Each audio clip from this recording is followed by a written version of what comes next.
The public will have to pay back $47 million to cover the cost to replace stolen streetlights. The Jamaica Public Service says 723 streetlights were stolen in the last financial year. Local Government Minister Desmond McKenzie addressed the matter during his contribution to the sectoral debate on Wednesday. The taxpayer of this country must know, Madam Speaker, that the average cost of replacing one streetlight is $420 US, Madam Speaker.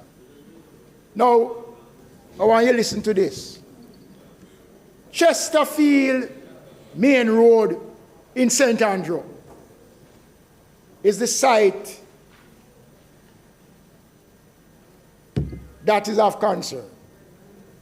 32 lights along with 3,300 meters of service wire was stolen on 3 separate occasions, Madam Speaker.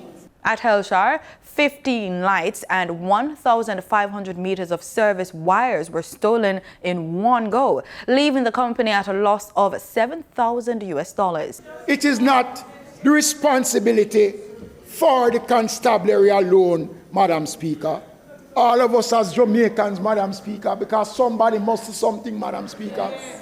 It is the taxpayers of this country. It is the taxpayers of this country, Madam Speaker, that has to foot these expenses, because the JPS somehow will have to recover the cost, Madam Speaker.